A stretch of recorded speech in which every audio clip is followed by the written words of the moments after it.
Aya, toka jana tumekuwa tukimbai personally hii move. Watu wanaingia, tutakuwa tunarudi kwa permit kufanyaje mambo yaende sawa sawa. Aya, tuanzie hapa sawa sawa, au tuanzie weekly ili tusiperete mambo sana. Wanamuona weekly alivyokaa huyu jamaa bwana. Ukimwangalia weekly kwa mtazamo wa weekly utamuona bado ni kama ana safari ya chini, yaani ukimwangalia weekly, kwa sababu ameshatengeneza hiki kitu, yaani kufanya tu engulfing ya weekly utamuona kama ana safari still ya kwenda wapi, ya kwenda chini. Ukimwangalia hapo kwenye time frame ya weekly hapo ameshatengeneza hiki kitu hiki. Na kumbuka kwenye time frame ya weekly tunaangalia vitu kadhaa. Kitu cha kwanza tunaangalia candlestick orientation, namna candlestick zinatuambia nini kwenye time frame ya weekly. Alafu baada ya hapo tunakuja kuangalia market structure imekaaje. General market structure still bado inatuambia kwamba yule USD ataenda wapi? Ataenda juu, kwa sababu alishavunja katika hii point, katika point hii. Ukiwa kwenye kelele lazima mic yako ili wenzio wasipate tabu, right? Kuna mtu nasikia mchakacho, kwa hiyo lazima mic ili mambo yaende sawa sawa, right? Then now, so ukimwangalia katika hii point still anakuwa anakuonyesha kwamba tunaenda juu, lakini ukija kwenye hili eneo bado anakuambia ana kasafari kakuja chini. Je, hii safari ya kuja chini inaenda mazima hapa? Kuna watu ambao sio lazima kila siku wa trade, wale ndo wanamsubiri aje mpaka katika hii point, maybe aje katika point hii. Kuna watu ambao sio lazima wakatrade kila siku. Kuna watu ambao tuna muda wote tupo kwenye screen. Kwa hiyo movement hata zile za pips 50, 60 huwa hatuziachi, tuna trade. Lakini kuna mtu ambaye muda wake ni very limited, anasubiri movement kubwa ndio ai trade. Kwa hiyo kila mmoja na style yake anayoweza kuitrade. Kwa hiyo still sasa hivi tunamuona hapa, lakini ana kasafari fulani kakuja katika hii point. Sawa sawa. Hebu tumwangalie, tumbreak kuja chini tuone ni nini ambacho kinafuata. Coordinate ya weekly ni 4 hour. Ukija kwenye time frame ya 4 hour hapa utaona kitu cha namna hii hapa, right? Utakuja kukuta ametengeneza hiki kitu hapa. Na kwenye time frame ya 4 hour hii move ya kupanda juu, jana nilikuja nikaishare kwenye magrupu kadhaa. Nilishare hii movement ya kuja huku juu, right? Nilikuwa naonyesha movement ya kuja kwenye hii movement ambayo ilikuwa inaenda hapa juu. Tulitrade hii movement. Achana na hii ambayo ilikuwa iliamka na gap tukamkuta yupo huku. Sawa sawa. Kuna movement ambayo ilitengenezwa na hii candle ikaja hapa juu. Kwa nini nilitoka katika maeneo fulani hapa, tutaenda kuangalia chini zaidi. Lakini nikija kwenye time frame ya 4 hour na kuja kuangalia kwamba kuna liquidity ambazo zimehold hii price, right? Ziko hapa ndani. Hapa hapo. Alright? Zimehold hii price. Ndio maana kuna watu nimewaambia kwamba SL yake kidogo imechangamka, kwa sababu ukiangalia ukidili na hii SL, maana yake it means hutaki risk yote hii uibebe, kwa sababu kwenye time frame ya weekly ambapo tulikuwa tunamuona kwamba anakuja ni huku. Yaani anaweza akaja mpaka akavunja katika haya maeneo huku. Anaweza akaja mpaka katika haya maeneo kwenye hizi liquidity za huku chini. Anaweza akaja huku. Kwa mimi ninachokiangalia, naangalia je, hizi liquidity zilizopo hapa zita hold hii price na ikarudi juu. Sawa, kwa sababu hii ni candlestick ile ambayo ipo engulfed ya weekly, ipo katika hili eneo hapa. Sawa. Sasa je, hii market ina probability ya kwamba hizi liquidity za hapa zikaihold na ikarudi juu? Hicho ndo kitu cha msingi cha kujiuliza. Sasa katika hili eneo tunasema ni eneo ambalo market ikimove kwenye time frame ya chini ikakupa area of break even, lazima uitumie, kwa sababu kuna possibility ya eneo la chini kuwa filled kwa sababu ya weekly market flow ilivyokaa. Sasa njoo huku uone kilichotokea. Ukiangalia kwenye hizi liquidity, njoo kwenye 30 minute. Kwenye 30 minute utaona kitu cha namna hii. Ndio maana mimi nikaingia katika hii point. katika point hii na kuona kwamba ametengeneza liquidity nyingi, yaani kuna liquidity nyingi sana. Ndio maana mimi nikaja nikaingia katika hii point hapa. Kwa nini? Kwa sababu ametengeneza free alafu akaja akafanyaje, akairetest kwenye kwa Euro USD na tunavyomtrade gold ni vitu viwili tofauti. Yaani unapo trade Euro USD uweze ka trade eti una trade gold, unasema tuna trade free kwa gold, atakuulia hapo. Sawa sawa. Kwa hiyo kuna vitu unavitrade kwa Euro USD na kuna vitu unavitrade kwa gold, tofauti kabisa. Kwa hiyo katika mazingira haya nakuja kuangalia kwamba hii kama ilikuwa flip, maana yake ilikuwa generalized katika eneo moja. Lakini kwa nini ilitengenezwa hii flip? Kwa sababu alikuwa anahangaika kuivunja flip ya kwanza ambayo ilitengeneza hii. Kwa hiyo hii amekuja kuretest flip hii na hii at once kwa hii ambayo tunasema ni micro. Kwa hiyo hii aliyokuja huku, hii ni round ambayo ameifanya. Sasa kama hii ni round, mimi nikaangalia kwamba sometimes round inaweza kaingia ndani. Round retest sometimes inaingiaga inside flip, inaweza kaingia ndani ya flip. Sasa nikiangalia katika hii point, sorry tumpamiti mtu huku, nikiangalia katika point hii ninaweza nikaweka SL hapa, lakini ikawa ni SL ambayo muda wowote inaweza ikachukuliwa, kwa sababu area of flip kama nilivyosema, round huwa ina hit sometimes inside, ni mara chache utaiona inaishia nje. Kwa hiyo mimi entry yangu ikawa hapa, nikaona mbona pips za hapa zinachukulika tu hapa katika hii point. Ni SL kubwa ukiangalia kwa macho, lakini in terms of pips inachukulika, ni rahisi kuibeba. Alright?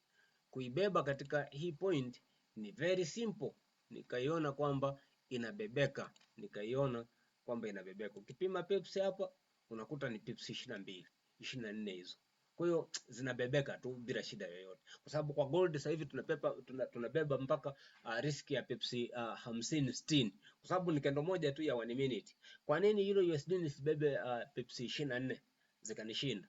Ni kubwa, lakini ndio hivyo. Lakini kwa wale watu ambao anaona hii kubwa anaweka hapa, lakini hii ina possibility tunaweza kujikuta market inafanya tu pap alafu inarudi juu, inakutoa alafu inaenda kwenye direction yako. Ndio hii ambao unajikuta kwamba ina pips kadhaa tu na pips chache. Pips ngapi? 13. Alright, ambapo tunasema kuna mtu ambaye anasema mimi kuingilia hapa nataka nione, kwa sababu market huwa inatengeneza vitu kadhaa. Sikiliza hapa. Market huwa inakuwa na previous price na current price. Tunakuwa na vitu viwili hivi, previous price na current price. Previous tunakuwa na previous liquidity, alafu kunakuwa na current liquidity. Hapa zote zina contain liquidity. Hapa kwenye previous tayari tumeshaona. Kwenye current liquidity bado hatujaona, kwa wale ambao wanahitaji kuminimize zaidi SL ndo unisikilize hapa. Kwa sababu kwenye previous tumeshapata kwamba hii market inahitaji kufanya pivot around this area kwamba iende. Sasa eneo ambalo tumeliona ni hili. Manake kama ni time frame ya 30 minute au 1 hour imesha hit hapa na imeshaanza kunionyesha kwamba this market will be turning back, itarudi juu. Sasa ni kitu gani ambacho natakia nikifanya hapo? Kama naona hii riski ya kuanzia hapa mpaka hapa ni ngumu kuibeba, au kuanzia katika hii point mpaka hapa ni ngumu kuibeba, riski yake ni kubwa mno. Kwa hiyo ninachokifanya nabadili mtazamo. Ninachokifanya nasubiri current liquidity, kwa sababu hii kwenye previous price hapa tayari nimeshaona kwamba market inaweza ka hold katika hii price na ikaturn back. Alafu nakuja kwenye current price ambao naangalia liquidity ambazo zitakuwa made kwenye current liquidity. Kwenye hii time frame inaonyesha bado. Kwa hiyo inatakiwa nipate liquidity yoyote, either iwe ni engineering liquidity, iwe ni OB, iwe ni kitu gani, nipate hapa. Ile ndio nitakayoichukua ni risk. Let us say kwamba katika hii point unaweza kujikuta kwamba imetokea hivi na kuja kwenye time frame ya 5 minute ambayo ni coordinate ya 30 minute. Je, inaniruhusu wa kutembea kwenye hii time frame na kuja kuangalia kwamba katika hii point, let us say kwamba nimeona kitu cha namna hii, kwamba katika hili eneo inatakiwa nipate vitu kadhaa. Kitu cha kwanza ambacho natakiwa nikipate, hii market inatakiwa ivunje hii inside structure hii, sawa sawa. Alafu kitu cha pili ni liquidity gani ambayo ipo karibu zaidi, na kuja kuona kwamba ni hii hapa, hii nafuta hiki sasa, na kuja kuangalia kwamba ni hii hapa hii. Kwa hii market inatakiwa ivunje liquidity hizi mbili ambazo zipo karibu, yani ivunje hii hapa, ivunje hii liquidity, ivunje na liquidity hii, sawa sawa. Then baada ya hapo hii market ikifanya hivyo pap, ikaenda, inaweza ikavunja hizi pap. Baada ya hapo tayari inakuwa imesha shift kwenye time frame ya chini, imesha shift huku, sawa sawa. Ikisha shift katika hii point, mimi hapa kwenye time frame ya dakika 5, kama kuna OB hapa chini, mimi nachukua breaker, kwa sababu mimi nikiingilia hapa, naomba nimuingize huyu sasa hapo.